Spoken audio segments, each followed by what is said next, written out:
Video conferencing के माध्यम से आज इंडिया सेके चिप्स फॉर विकसित भारत में हिस्सा लेंगे प्रधानमंत्री मोदी। युवाओं से पीएम मोदी होंगे रूबरू।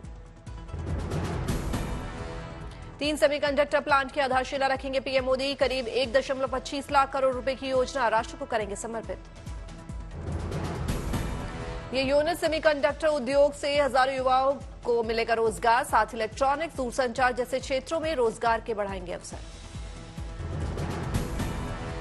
पीएम स्वराज पोर्टल का शुभारंभ करेंगे। देश भर के कई जिलों में ऑनलाइन कार्यक्रम का होगा आयोजन। लाभार्थियों से पीएम मोदी करेंगे बातचीत। लोकसभा चुनाव से पहले पीएम मोदी की आखिरी कैबिनेट बैठक आज। कैबिनेट सहयोगियों को पीएम मोदी देंगे जीत का मंत्र। दुनिया ने देखी हिंदुस्तान की ताकत और विकास की रफ्तार। तीनों सेनाओं के पराक्रम का अद्भुत प्रदर्शन। देश को मिले 85,000 करोड़ की परियोजनाओं की सौगात। राजस्थान के पोखरण में भारत शक्ति युद्धाभ्यास का आयोजन। देश में बने हथियारों का शक्ति प्रदर्शन। प्रधानमंत्री मोदी भी बने गवाह। सेनाओं ने दिखाया पराक्रम। जमीन से लेकर आसमान तक हर टारगेट को जाबाजों ने किया ध्वस्त। वॉर गेम एक्सरसाइज में देश में बनाए गए हथियारों के जरिए सेनाओं ने किया शक्ति का प्रदर्शन। पीएम के साथ मौजूद रहे सेना के बड़े अधिकारी। धरती, आसमान, समंदर, साइबर और अंतरिक्ष की दुनिया में खतरों का मुकाबला करने के लिए multi domain exercise, tank, Akash weapon system, drone, robotic mules, helicopter exercise में शामिल। युद्धाभ्यास के अलावा मेक इन इंडिया प्रोजेक्ट के तहत बने हथियारों की प्रदर्शनी का भी आयोजन। पीएम मोदी ने भी देखी प्रदर्शनी। सेना का पराक्रम देखने के बाद पीएम ने कहा, पोखरण भारत की आत्मनिर्भरता और भारत के गौरव का साक्षी बना। इसकी गूंज भारत में ही नहीं पूरी दुनिया में सुनाई दे रही है। साथियों, रक्षा जरूरतों में आत्मनिर्भर होता भारत सेनाओं में आत्मविश्वास की भी गारंटी है। प्रधानमंत्री मोदी ने कहा, 5वीं पीढ़ी के विमान भी भारत में ही बनाए जाएंगे। आधुनिक इंजन का निर्माण भी भारत में ही होगा। अब 5th जनरेशन लड़ाकू विमान भी हम भारत में ही डिजाइन, डेवलप और मैन्युफैक्चर करने वाले हैं। कांग्रेस ने 43 लोकसभा उम्मीदवारों की दूसरी सूची जारी की। कमलनाथ के बेटे नकुलनाथ को छिंदवाड़ा से दिया टिकट। कांग्रेस ने अशोक गहलोत के बेटे वैभव गहलोत को जालोर से बनाया उम्मीदवार। असम के जोरहाट से गौरव गोगोई को बनाया उम्मीदवार। गौरव गोगोई ने कांग्रेस दल के नेतृत्व का जताया आभार। कहा, उन्होंने मेरे कंधों पर सौंपी बड़ी जिम्मेदारी। लिस्ट फाइनल होने की खुशी के साथ हमारा लक्ष्य हुआ तय। गुवाहाटी से कांग्रेस ने मीरा बो ठाकुर गोस्वामी को दिया मौका। टिकट मिलने पर केंद्रीय नेतृत्व को मीरा बो ठाकुर ने किया नमन। कहा, गुवाहाटी के मतदाताओं से अपील, हमें चुनाव जीतने का मौका दीजिए। वलसाड़ ने अपनी उम्मीदवारी पर कांग्रेस नेता अनंत पटेल ने कहा, हम ये चुनाव जीतेंगे। हम इस निर्वाचन क्षेत्र के मुद्दे को हल करना सुनिश्चित करेंगे। बनासकांठा से कांग्रेस ने गेनीबेन ठाकुर को बनाया उम्मीदवार। गेनीबेन ठाकुर ने टिकट मिलने पर एआईसीसी के वरिष्ठ नेताओं का जताया आभार। कहा, पहले जनता ने बनाया विधायक, अब बनाएंगे सांसद। गुजरात के बारडोली से कांग्रेस ने सिद्धार्थ चौधरी पर जताया भरोसा। सिद्धार्थ ने कांग्रेस नेतृत्व का आभार जताते हुए कहा, हम ये सीट जीतकर नेतृत्व को करेंगे भेंट। चूरू से अपनी उम्मीदवारी पर कांग्रेस नेता राहुल कासवान ने कहा, मुझ पर विश्वास करने और मुझे ये जिम्मेदारी देने के लिए मैं पार्टी अध्यक्ष मल्लिकार्जुन खड़गे को धन्यवाद देना चाहता हूं। कांग्रेस की दूसरी लिस्ट जारी होने पर बीजेपी नेता अजय आलोक का तंज। कहा, कांग्रेस की पहली और दूसरी सूची मिलाकर भी नहीं मिल पाए 100 उम्मीदवार। कांग्रेस से भाग रहे सभी। एमपी के सीएम मोहन यादव का कांग्रेस पर निशाना। कहा, कांग्रेस के लिए आने वाला समय बहुत खराब। कांग्रेस के बड़े नेता पहले ही छोड़ रहे हैं मैदान। कांग्रेस ने किए चुनावी वादे। खड़गे ने कहा, किसानों को एमएसपी की गारंटी, युवाओं को पक्की नौकरी, आदिवासियों को भागीदारी, न्याय की गारंटी।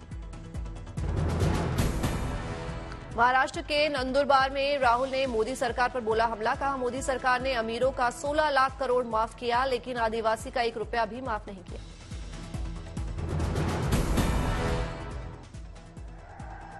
आदिवासी किसानों का 1 रुपया माफ किया,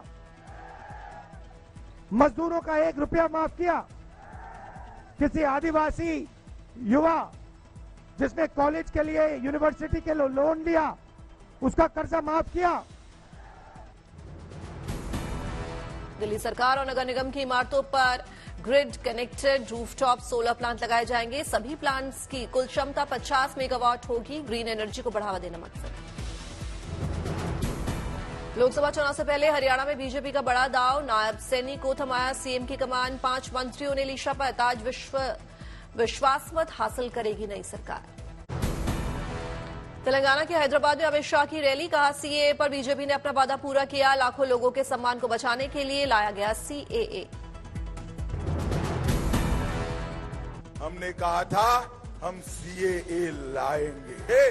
नरेंद्र मोदी जी ने हिंदू, बौद्ध, जैन, इस सारे सिख, इस सारे लोगों को नागरिकता देकर उनका सम्मान करने का काम नरेंद्र मोदी जी ने किया। तेलंगाना दौरे में गृह मंत्री अमित शाह पहुंचे। चारमीनार मंदिर पार्टी के कार्यकर्ता भी रहे साथ। तस्वीरें आई सामने। सीएए को लेकर ममता बनर्जी का केंद्र सरकार पर हमला। कहा आप अत्याचार कर रहे हैं, ये एक गंभीर राजनीतिक मामला है। ठीक चुनाव से पहले ऐसा क्यों किया गया? ममता बनर्जी ने सीएए का किया विरोध। सीएए में मुस्लिमों को शामिल नहीं करने पर उठाए सवाल। टीएमसी ने की सीएए पर नए सिरे से आंदोलन की घोषणा। सीएम ममता बनर्जी की अगुवाई में आज सिलीगुड़ी में रोड शो। पश्चिम बंगाल के नॉर्थ 24 परगना में भी ममता बनर्जी की रैली। तैयारियां पूरी। झारखंड में मुख्यमंत्री चंपई सोरेन की अध्यक्षता में कैबिनेट की बैठक। 30 प्रस्तावों पर लगी मुहर। कैबिनेट की बैठक में सरकारी कर्मचारियों का महंगाई भत्ता 4% बढ़ाने और मुख्यमंत्री तीर्थ दर्शन योजना में 11 नए तीर्थ स्थलों की मंजूरी दी गई। सीएए पर सीएम चंपई सोरेन ने कहा साल 2019 में ही सीएए आ गया था, अभी चुनाव को देखते हुए किया जा रहा है लागू। सीएए लागू होने के बाद जोरहाट में जिला छात्र संघ का विरोध। मशाल जलाकर सरकार के खिलाफ की नारेबाजी।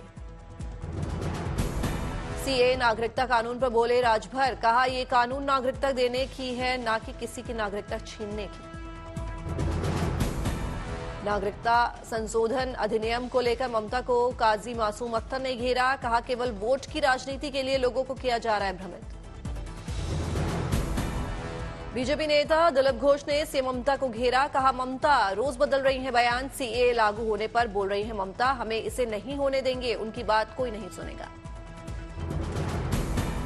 सीएए को लेकर बोले एसपी विधायक जियाउर रहमान बर्क। कहा हमारे देश में डेमोक्रेसी है तो फिर पाकिस्तान बांग्लादेश के लोगों को नागरिकता देकर कैसे किया जा सकता है पक्षपात। यूपी में योगी के 4 नए मंत्रियों के विभागों का बंटवारा। ओपी राजभर के पास पंचायती राज और अल्पसंख्यक कल्याण विभाग। दारा सिंह चौहान को कारागार विभाग दिया गया। सुनील शर्मा को आईटी इलेक्ट्रॉनिक्स विभाग मिला। अनिल कुमार को विज्ञान प्रौद्योगिकी विभाग दिया गया। धर्मवीर प्रजापति के पास अब नागरिक सुरक्षा होमगार्ड विभाग रहेगा। भारतीय स्टेट बैंक ने इलेक्टोरल बॉन्ड्स की खरीद बिक्री से जुड़ी जानकारी चुनाव आयोग को भेजी। सूत्रों के हवाले से खबर। सूत्रों के मुताबिक 15 मार्च तक इलेक्टोरल बॉन्ड से जुड़ा डेटा वेबसाइट्स पर अपलोड होगा। सीएम योगी ने इन्वेस्ट यूपी के नए कार्यालय का किया उद्घाटन। निवेशकों के साथ की बातचीत।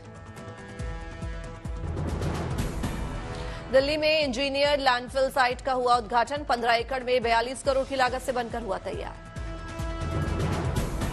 दिल्ली के एलजी विनय कुमार सक्सेना ने वासुदेव घाट का किया उद्घाटन। घंटी बजाकर संध्या कार्यक्रम का किया शुभारंभ। वासुदेव घाट के प्रोजेक्ट के बारे में एलजी ने ली जानकारी। सेल्फी पॉइंट पर पत्नी के साथ खिंचवाई तस्वीर।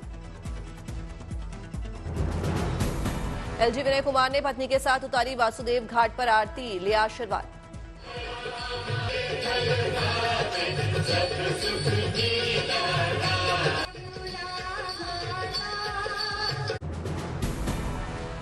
दाहोद में केंद्रीय मंत्री अश्विनी वैष्णव ने इलेक्ट्रॉनिक्स लोकोमोटर प्रोडक्शन यूनिट का किया दौरा। प्रदर्शनी का किया निरीक्षण।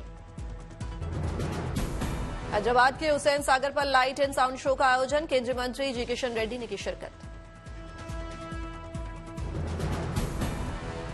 दिल्ली में पीएफआरडीए और सीबीआईसी की परियोजनाओं का शुभारंभ राजस्व सचिव संजय मल्होत्रा वर्चुअली उन्होंने किया उद्घाटन।